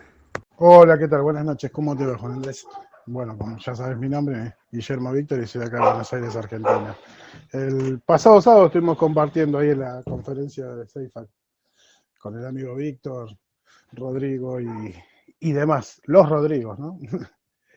Mira, yo me quería retrotraer a un comentario que hiciste con el tema de la investigación. Yo soy investigador también del fenómeno ufológico acá en Argentina. Y lo hacías referencia a vos a que la ufología está tirándole de las ropas a los científicos para que le den el lugar. Y mi postura sobre ese comentario es que me parece que es lo que le daría el marco de seriedad que se le está pidiendo, y de hecho se utiliza. Eh, porque Jacques Vallée es un científico y él está haciendo pruebas sobre materiales que fueron encontrados, y análisis isotópicos en los cuales le da que estamos en presencia de material no terrestre, la composición de estos metales. Y eso es un poco también lo que abogaba la ciencia, es de darle un marco más, valga la redundancia, científico. ¿No te parece que sería darle una vuelta de tuerca al fenómeno sin dejar de lado la parte más espiritual, como vos llamabas y que estabas haciendo el comentario? Eh, Porque yo creo que dentro de la ufología moderna hay dos contrapartes que chocan, ¿no? Siempre. Están los que son estrictamente rígidos en el tema de la investigación a través de los datos científicos o comprobables, y están los que empujan por el tema más espiritual. Particularmente, y con el equipo que trabajamos, no creemos de eso, sino que echamos mano de toda la información y lo que es constatable, ¿no? Sabemos que hay mucho de... intentamos separar la paja del trigo. ¿No crees que eso sería una evolución a la ufología de los 80, 90, y la mezquindad del caso es mío y no lo investiga otro y qué sé yo? ¿No crees que hay una apertura? Y gracias a esa apertura, esa colaboración, ¿no crees que es beneficioso para la investigación del mundo ufológico sustentar muchas de estas cuestiones que eran insustentables antes por la parte más científica y de datos corroborados como vos hiciste con tus investigaciones? Hola Guillermo, ¿qué tal? Un gusto volver a escucharte. Sí, mira, absolutamente. Cuando uno comienza a encontrar nombres como Jacques Vallée, por ejemplo, o como en algún momento desde la psiquiatría lo hizo John Mack, ¿cierto? Como este académico de la Universidad de Harvard. Fíjate lo que ocurre con este fenómeno. Mira, y te voy a dar un punto antes de seguir explayándome. Indudablemente que el trabajo que hacen ustedes, personas como lo que tú haces, es de una exquisitez y de una necesidad empírica. Es permitirle, otorgarle a esta mesa que tiende a estar coja porque no sabemos cuántas patas necesita para poder sostenerse frente a un discurso que se explique, se justifique y se materialice en un resultado, es que ustedes construyen estos pilares que sostienen y que logran mantener en el tiempo algo que vaya más allá de ser una superstición, una mera creencia o una fascinación religiosa como de rescate angelical. Así que, de partida, felicitaciones por el trabajo y la labor que ustedes hacen. Pero insisto en un punto que no es contrario al tuyo, simplemente quiero colocar algo arriba de la mesa, y es que el número de científicos, personas avaladas, digamos, que han tenido algún reconocimiento académico y que hayan sido convocados incluso a partir de esos diplomas, son muy pocos a lo largo de la década. Y la razón es porque quizás estamos tocando una puerta, sea propio de Albert Einstein, por las razones que sean, frente a una variación del marco teórico que existía en aquel momento y tantos otros, como el caso, digamos, del efecto Doppler, incluso que pudieron lograr determinar, digamos, el suceso del Big Bang, que venía de alguien no de la ciencia directamente, podemos entender de que hay resistencia, me refiero a que estamos chocando. Es casi como tratar de meterle a los médicos una receta de la abuela para sanar alguna enfermedad que hoy día la medicina no sabe cómo combatir y que la gente en el campo, por ejemplo, le da relativamente bien con ciertas fórmulas de mezcla de hierbas, por ejemplo. Entonces, ¿a qué voy? Los científicos van a ser pocos y los pocos que hay suelen caer en desgracia. Ya era un caso John Mack, que después se desvíen hacia otras partes, es otro tema. Jacques Vallée, yo creo que, bueno, quizás por su descendencia francesa, digamos, toda la potencia que le hace en su discurso lo logra sostenerse. Pero, por ejemplo, otro caso tremendo, censurado incluso en las charlas TED, como es Rupert Sheldrake, que tuve el honor de conocerlo, que él era un científico de tomo y lomo, reconocido, digamos, como un pionero en distintas áreas, hasta que comenzó a meterse en estos temas, lo mismo que Jacobo Greenberg, y finalmente terminan siendo expulsados. O sea, pareciera, pero no hago una invitación a cesar las funciones que ustedes hacen, pero pareciera que cualquiera que tome el camino científico va a entrar en un callejón sin salida, porque si ya eres un científico con diploma, te van a hacer la vida imposible. Así parece que ha sucedido en la mayoría de los casos. Si es que no lo eres, no, probablemente van a participar y jugar contigo un rato a quienes les interese el tema de corazón, pero a riesgo casi de perder sus licencias. Y por otro lado, más bien yo lo que quería apuntar es que yo creo que con la ciencia, dado el fenómeno, dada su naturaleza, podemos llegar a confirmar qué caso es real y no. En la otra nivel de respuestas, no sé si lo podemos descubrir acá, porque la ciencia solo trabaja con objetos, trabaja en la experiencia sujeto, objeto y la experiencia que hay entre medio. Pero cuando estas cosas parecen comportarse no como un objeto constante, como un fenómeno perenne que se representa de manera continua en el tiempo y de la misma manera, si bien hay casos similares, pero parece tener un abanico que tiende a variar constantemente, quizás podríamos avanzar un poco más desde un área que no tiene una metodología enmarcada, sino quizás más intuitiva, pero entendiendo, por supuesto, el riesgo que eso conlleva, que es caer en pseudo-religiones, creencias y posturas del New Age que quieren hacer simplemente un bypass espiritual, que es saltarse el proceso de investigación, que en el caso de las terapias psicológicas es saltarse los traumas y querer convertirte en una persona poco menos que linda, buena y santa de la noche a la mañana sin hacerte cargo de tus temas y todas tus sombras personales. Pero felicitaciones por tu trabajo, simplemente era una propuesta abrir otras áreas donde quizás podríamos encontrar respuestas de cómo el fenómeno se le presenta a las personas, que es menos físico, objetual, científico, que completamente inasible, espiritual, y espiritual me refiero no religioso bondadoso, sino de características energéticas desde temas de la conciencia. Perfecto, muy bien. Nos quedan pocos minutos porque Juan Andrés tiene ahí otro compromiso luego, en algunos minutos más, así que a ver si los aprovechamos estos minutitos que quedan. Bueno, por ahí vi a Pablo Álvarez, Heimdall, Diego, que querían hacer preguntas, así que vamos en ese orden. Adelante, Pablo. Pablo Álvarez, adelante. ¿Qué tal? ¿Cómo te va, Beto? Muchas gracias, Alfate, un gusto. Pregunta sencillita para el final, si quieren. Pasado, presente y futuro, si lo hubiera, del tema friendship, que yo sé que tenés un vínculo ahí particular con este tema. ¿Qué tal, querido? Abrazos, saludos. Es muy complejo lo de friendship. Por lo siguiente,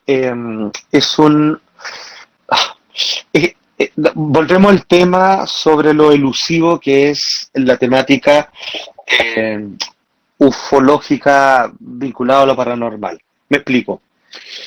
Nace como un mito, nace como una historia fascinante que creo que lo que más atrae de friendship no es ni siquiera de que haya un asentamiento de personas con una tecnología que parece venir de otro lado, en un lugar geográfico ubicable en un punto del planeta. Lo que llamó siempre la atención de las masas era la capacidad, como se decía en un comienzo, de curar enfermedades para los cuales la medicina y la ciencia hasta el día de hoy no tienen nada que decir o poder hacer al respecto. Te das cuenta que el fenómeno de friendship del pasado nace como una esperanza, nace como hay inteligencias más evolucionadas que nosotros, que tienen una buena disposición y remedios que no existen para ciertas dolencias que la civilización humana aún no tiene solución alguna. Eso ya de por sí genera un mito fundacional y una serie de deformaciones. En la actualidad es un problema, porque si uno junta todos los datos de las personas que se han involucrado, pero ya hasta las raíces más profundas sobre el caso Friendship, si tú les preguntas, lo votan, lo descalifican completamente. Que todo esto no es más, dicen, hoy por hoy, estoy hablando de personas en las que confío, no estoy hablando de personas que tratan de luchar, de ir con la contra, de hacerse ellos los más interesantes para votar algo que le gusta a mucha gente, sino que a través de su propia investigación, hablando con los involucrados y un largo etcétera, ellos dejan una conclusión bien triste de que todo esto es un armado colectivo psicológico más lleno de historias de fantasías que otra cosa. ¿Cómo es el futuro? Que si esto tiene un inicio mitológico esperanzador con la medicina, con la espiritualidad, en donde una vez más y de manera rara se mezcla la religión cristiana con nombres de ángeles y la figura de Jesús enmarcado con un fenómeno ufológico, y que luego todo esto se convierte nada más que en un grupo de historias fantasiosas, fíjate que aún así, de personas estudiosas de la ufología, como casos como Rodrigo Fuenzalía, por ejemplo, y tantos otros, a propósito de este tema de friendship, han tenido sucesos en su vida que son absolutamente inconfundibles con hechos de características de comunicación con el tema friendship y que no tienen una fácil ni lógica explicación y que desafía todo lo cotidiano. Estoy hablando de apariciones, de mensajes mentales, de tecnologías que fallan cuando se menciona este tema, a propósito de un chat, de algo que ocurrió con un grupo de amigos que tenemos y donde, por supuesto, aquí también está nuestro querido amigo Beto. ¿Y cuál es el futuro? Yo creo que vamos a tener que reunir la cruda realidad, que probablemente es menos de lo que creíamos, pero con la indesmentible situación de hechos que sobrepasan la lógica de lo que el común acuerdo nos dice de que es una fantasía y cuando estamos frente a un hecho sobrenatural real, y ahí va a estar la verdad, vale decir, la verdad no está ni en el pasado, ni hoy, ni en el presente, sino que en la conjugación de estas dos polaridades que riñen entre sí y que la verdad debe estar entre medio de esas dos. Muy bien, muy bien. A ver si está Diego ahí también de Argentina, si está ahí escuchando, adelante Diego. Correcto, por acá estamos. Juan Andrés, un abrazo a la distancia y muy agradecido de que venga a compartir un poquito de su valioso tiempo con nosotros. Cortito y al grano. Para todos los que nos interesan los temas de misterio y esto, hace no muchos años, si mal no recuerdo, 3 o 4, se hizo muy famoso el relato de un señor, no me quiero equivocar en el nombre, pero creo que era Víctor Espinosa, sobre un famoso incidente que hubo, si mal también no recuerdo, en el regimiento de Huamachuco, en Chile, en la década de los 80, donde el señor hacía un relato, por lo menos para mí muy difícil de creer y como que salido de Star Wars, ¿no? En lo que yo sé, después se hizo como una investigación para ver qué había de cierto de todo esto, y al parecer toda esa historia algo de cierto tenía. Yo lo que quería preguntarle puntualmente era si usted estaba al tanto de dicho relato, qué cree que hay de cierto, o qué sabe que hay de cierto y qué no, y qué opinión le merece. Cambio.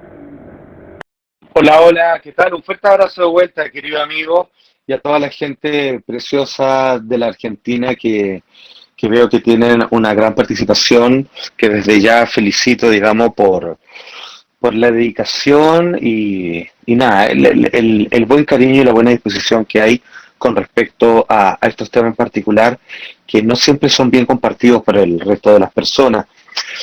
Claro, probablemente tú te estás refiriendo al caso de abducción del Cabo Valdés, que fue a mitad o comienzos del año 1977.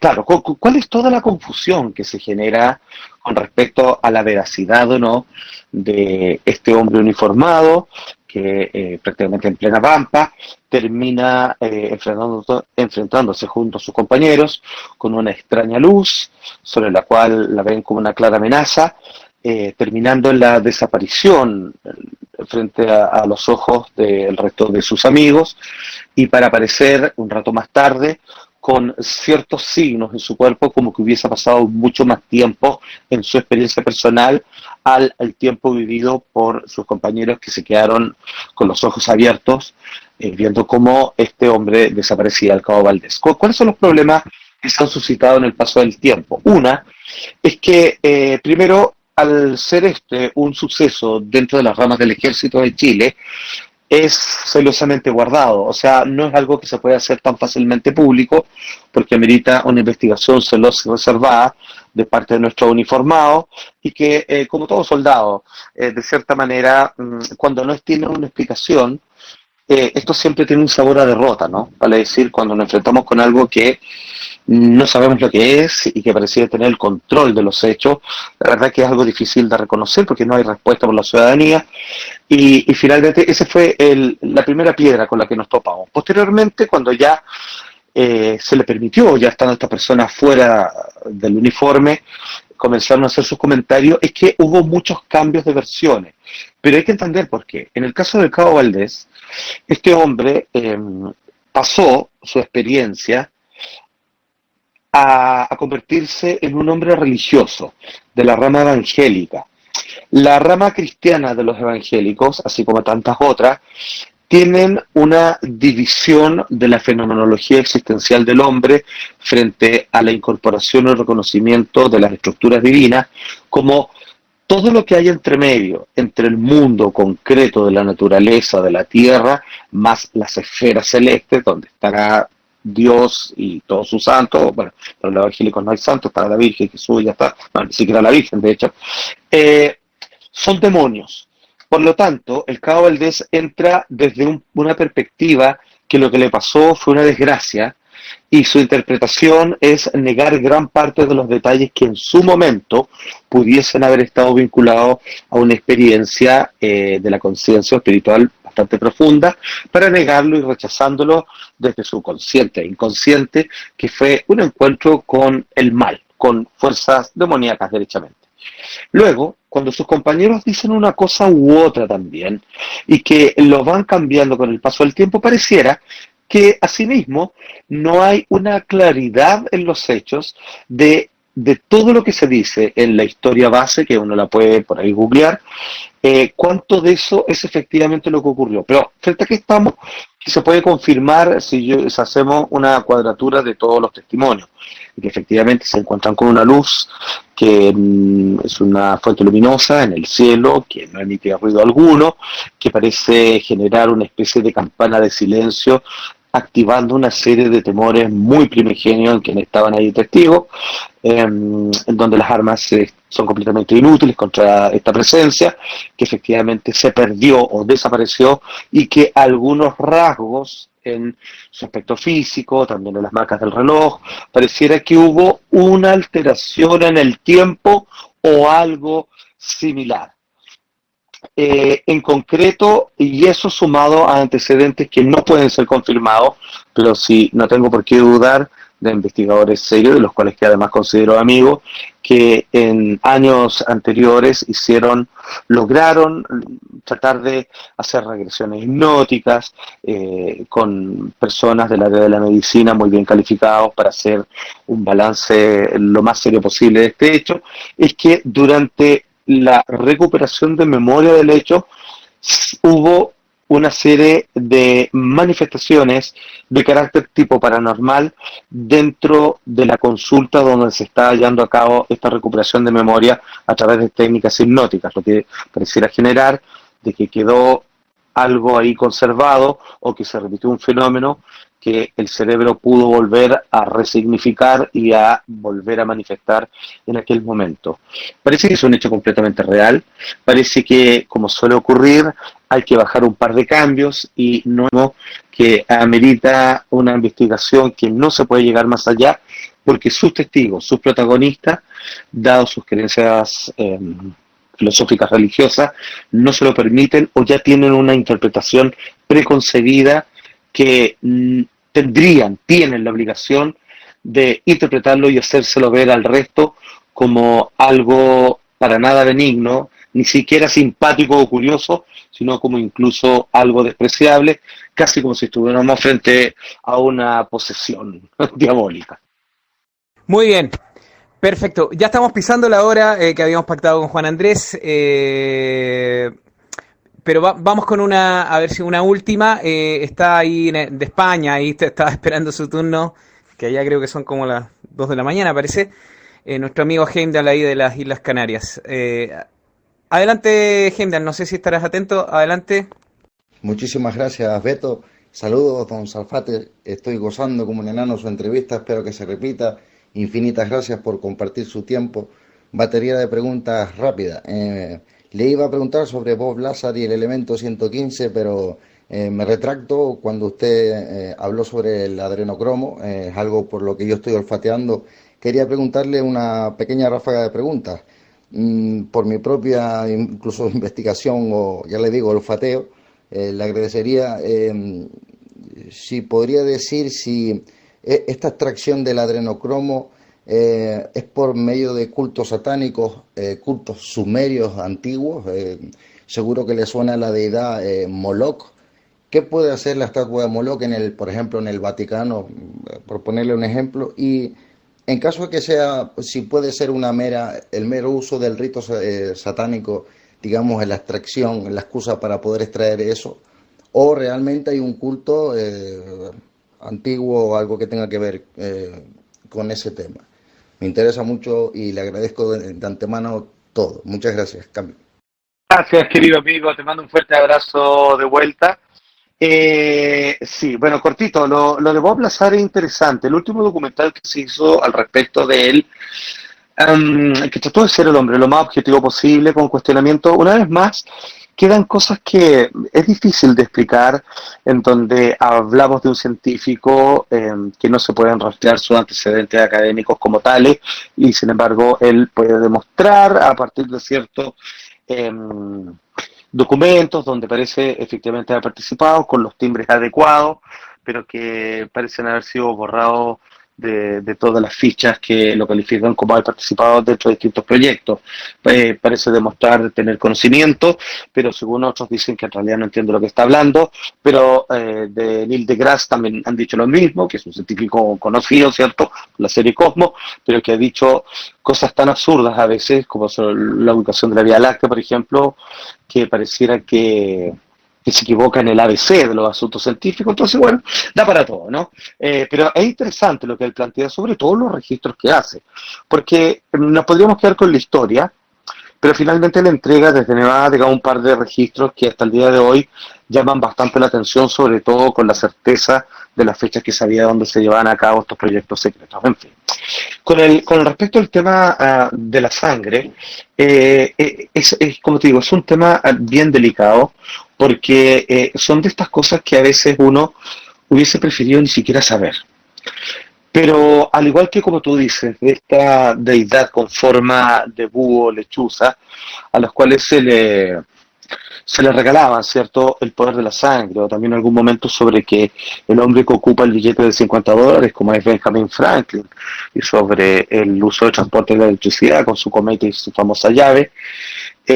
Todavía nadie históricamente ha querido explicar la enorme cantidad de niños, y solo niños, muertos que estaban enterrados en su jardín y que no pertenecían a nuestra época, sino que eran contemporáneos a él, solo que fueron descubiertos muchas décadas después de que él hubiese fallecido. Cuando sumamos y hacemos una especie de seguimiento desde los rituales aztecas, desde que ciertas religiones que comparten cierto círculo del poder, no quiero acusar a nadie, con todo el respeto, por ejemplo, los testigos de Jehová y otros, que impiden, a propósito de sugerencias bíblicas, sobre la idea de incluso no solo una transfusión de sangre, sino que alimentarse de la sangre de los demás, de las consecuencias que antiguamente podría haber una referencia a un asunto de salubridad simplemente y de infecciones. Estamos hablando de los tiempos de Abraham y por supuesto, digamos, estar comiendo sangre, digamos, no, es muy, muy poco aseado. Pero, ojo, si ustedes quieren averiguar, ustedes pueden darse cuenta que el Papa Inocencio XIII, de aproximadamente del año 1700, él ya se habla que fue el primero, con escritos que tenían, dicen algunos recuperados desde la Biblioteca de Alejandría, de la tremenda efectividad de antiguas civilizaciones que están incluidas dentro de las historias oficiales, por cierto, hablaban sobre la transfusión de sangre o la manera de ingerir sangre que tenía que ser. Y aquí, y uno recordará los típicos mitos, digamos, como pueden salir en la cultura popular, de vírgenes o niños, que dada su pureza todavía no encontraban, porque su sistema inmunológico está muy potente todavía, y por lo tanto su reloj biológico, llevado en la sangre, podía ser recapturado y resintonizado en un cuerpo ajeno. Este papa ya lo hacía.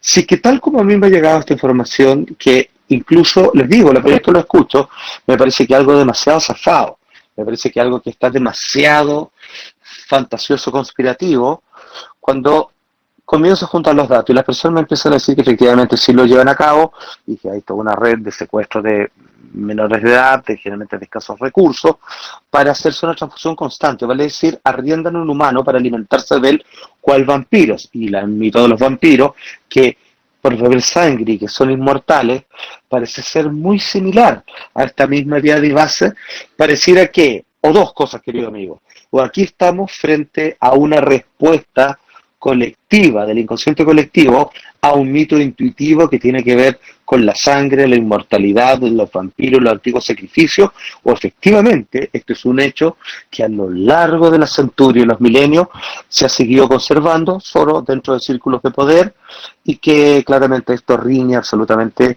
con, con, con la ética, con la ciencia, con todo, y que la única manera en que esto se siga llevando a cabo es a través de un mercado negro de personas que son utilizados como alimento a partir de su hemoglobina para hacer estas transfusiones que hay que hacerlas por lo menos 2 veces a la semana, según tengo entendido, a las personas que tienen que obtenerlo a través del secuestro, porque esto es algo que el dinero no puede comprar.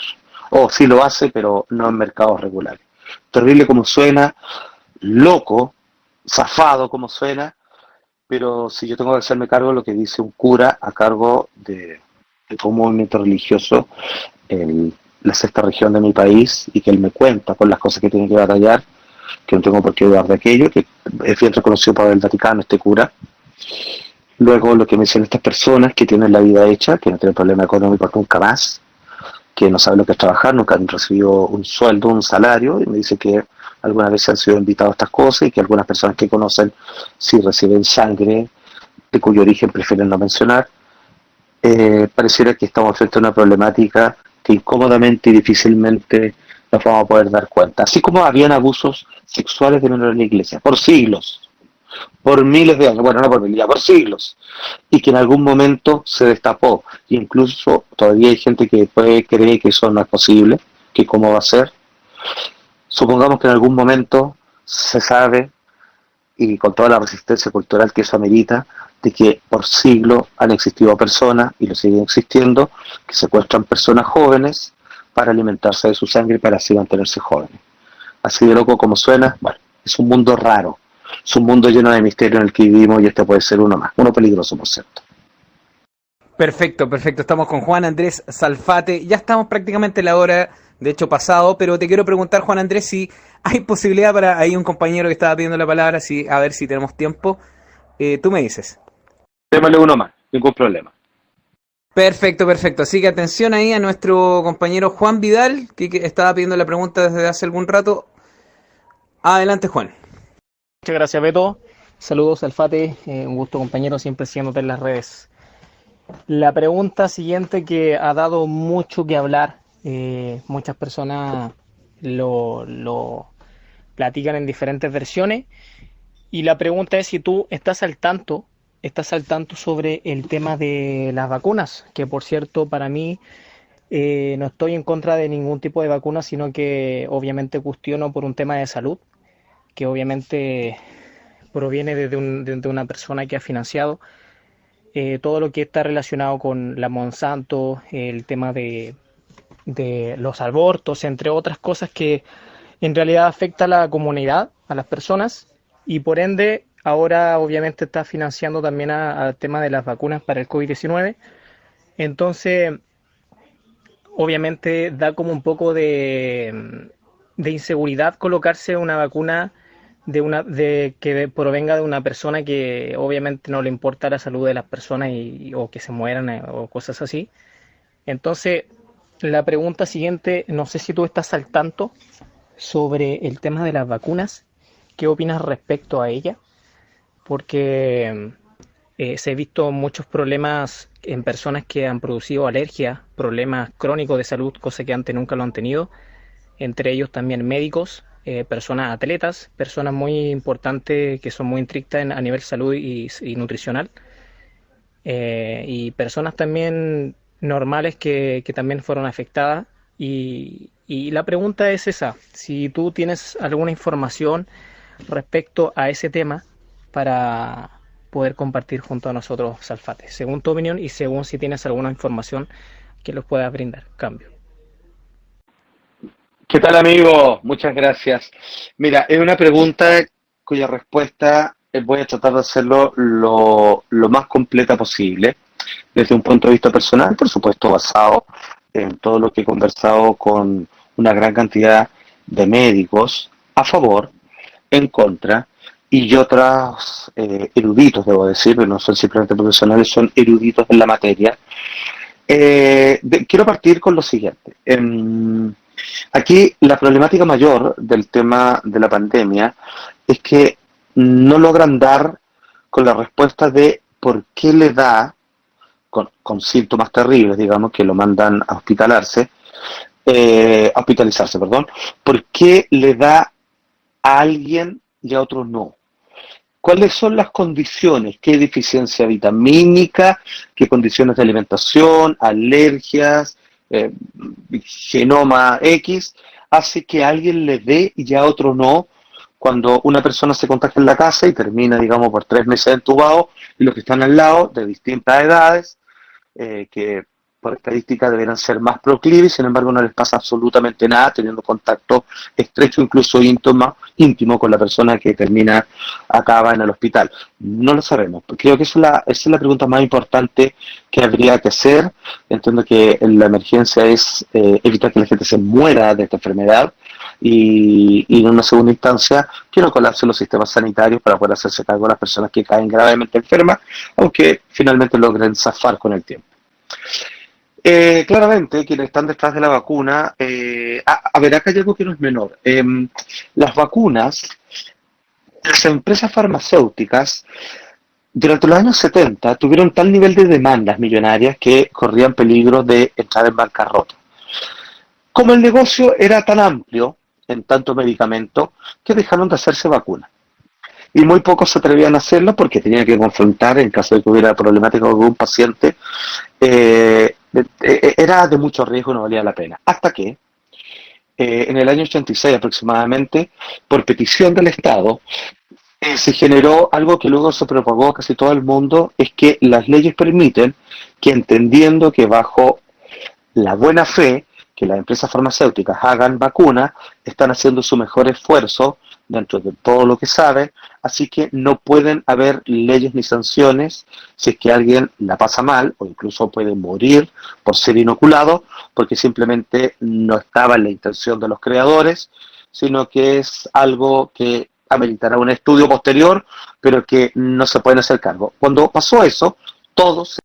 A ver si recuperamos a Juan Andrés. Adelante, Juan Andrés. Ahí sí, disculpe. No, lo que le decía es que luego de que les quitan las leyes de encima y no hay responsabilidad frente a las consecuencias de que un paciente reaccione mal al punto de morir, incluso con las vacunas, todos comenzaron a hacer de nuevo en todas partes del mundo vacunas de todo tipo. Ahora, con la pandemia, bueno, se convirtió en el negocio del siglo. La empresa de Pfizer, su CEO y sus mandamases renunciaron porque más bien se jubilaron. La mano derecha de la marca Pfizer, él mismo dijo: yo no me voy a vacunar porque no tengo necesidad. Es curioso porque, bueno, dentro de que él trabaja en la fábrica de las vacunas, para él no hubiese costado nada decirle: haz dos dosis más y dámela a mí, pero él considera que no es necesario, ¿vale? Es decir, los que crean estas vacunas no siempre, digamos, están dispuestos a colocárselas. Te voy a leer algo que durante vacaciones estuve con un psiquiatra, un hombre renombrado, él trabaja en Suiza, y también con un médico que tiene estudios en virología y que salió el tema de las vacunas. Y conversando con él, luego que se había ido, le preguntamos sobre esto de vacunarse y él nos responde lo siguiente, te lo voy a leer textual. Dice: hola, sorry la hora, estoy llegando a Río de Janeiro, se había ido de viaje para allá, pero entre el polo, dice él, de vacunar al mundo y el polo de teorías conspirativas, estoy más al lado de vacunar. Eso sí, por todo lo que yo sé, es un hombre que sabe mucho, erudito, yo les decía, me generan muchas dudas la vacuna en personas jóvenes y sin factores de riesgo. Ahora, ¿qué vacuna yo me llegaría a poner? Serían las que tienen virus inactivados, como la china o la rusa, la Sputnik, ¿cierto? O la de Sinovac, porque aquellas que son con tecnologías nuevas como mRNA, que tienen, ¿cierto?, una modificación en los códigos genéticos, no tienen usos previos ni estudios de seguridad a largo plazo, y esto puede ser tan bueno como terriblemente malo. Entonces, ahí tienen la voz de los expertos, dice que ellos y esto generó todo un movimiento que mucha gente debe conocer como Médicos por la Verdad y todo lo demás, la doctora Emilia Poblete, digamos que fue perseguida también por la prensa acá en Chile, a través de distintos estudios con sustancias alternativas, con tremendo éxito en sacar personas que estaban graves con el COVID y que a los 4 o 5 días estaban completamente mejorados. Eso es a partir de que ellos mismos, junto a su pareja, otro médico, se contagiaron de esto y en menos de 48 horas tenían síntoma ninguno. Es que claramente acá hay dos problemas, querido amigo. Una es que probablemente hay otras soluciones más fáciles, infinitamente menos costosas y que podrían ser a modo tentativo de prever a lo largo del tiempo, pero sin embargo se le hace la guerra para que estas industrias millonarias, porque créeme que la gente que se salió de Pfizer están jubilados con no sé cuántos miles de millones de dólares en el bolsillo, y lo único que te puedo decir que, claro, genera muchas dudas, la verdad. Yo, en lo personal, tengo esos cuidados alternativos y me ha ido bastante bien. Yo he estado con personas que tuvieron COVID, personas que murieron, lamentablemente, que yo no tenía una relación cercana, pero con las que trabajaba a diario, de abrazo y beso. Y la verdad es que a mí, gracias a esos cuidados, hasta el día de hoy no me he visto afectado ni nadie de mi familia. Solo decir que me quedo, o por lo menos me quedan dando vueltas las palabras, que frente al tema de la vacuna, el momento en que haya que vacunarse, prefiero las que son hechas de la manera tradicional que aquellas novedosas, cuyas consecuencias son, por el momento, insospechadas. Perfecto, Juan Andrés. Bueno, así con esta última pregunta que ha hecho Juan, finalizamos nuestra charla, nuestra entrevista, nuestro encuentro con Juan Andrés Salfate, que desde ya le empezamos a agradecer su tiempo, el tiempo que nos ha dado. Bueno, es un tipo bastante ocupado, aparte muy inquieto, tiene muchas actividades también que hace a modo propio y la verdad es que bueno, se permitió, nos costó ahí ordenar en el calendario alguna fecha, pero él muy bondadoso nos pudo regalar este rato y la verdad es que creo que lo hemos aprovechado súper bien, con respuestas muy entretenidas también. Lo hicimos meternos en varios temas que vi que perfectamente lo hizo muy bien, ahí respondiéndonos todos los temas que, bueno, en algún momento estos temas él ha tocado, sobre todo cuando los plantea en los programas de televisión donde participa. Así que, Juan Andrés, te agradezco a nombre de todo el canal, de los creadores de Axel Cielo y de esta comunidad que aquí, como tú ves, gente que es de diferentes países, de América Latina, muchos latinos también que viven en Estados Unidos, de España, toda gente de habla hispana que estamos congregados acá y que conversamos a diario todos estos temas que nos apasionan sobre el mundo de los misterios, las conspiraciones, los enigmas, etcétera. Se han quedado seguramente muchas preguntas en el tintero. Yo también me quedé con algunas que tenía, que me hubiese gustado preguntar, pero bueno, la idea era que pudiésemos preguntar todos y compartir contigo. Así que te agradezco muchísimo tu tiempo y bueno, quién sabe, quizás más adelante podamos hacer una segunda parte. Espero también que te haya entretenido de poder compartir aquí con todos los compañeros y compañeras. Un fuerte abrazo a todos, muchas gracias Beto. Oye, de verdad fue un espacio muy agradable, muy exquisito poder haber conversado con todos ustedes. Nada, sigan así, tienen un espacio maravilloso para dialogar sobre cosas que difícilmente se van a encontrar dentro de los medios tradicionales de comunicación. Así que nada, les mando un fuerte abrazo, que lo poquito que queda de fin de semana lo aprovechen al máximo y a ver si el destino nos vuelve a juntar por ahí. La verdad, lo pasé fenómeno, me encantó, muchas gracias por todo el cariño, el respeto, la buena onda y a ver si nos encontramos de nuevo por ahí. Muchas gracias Beto, muchas gracias a todos, que sean muy felices, querido amigo.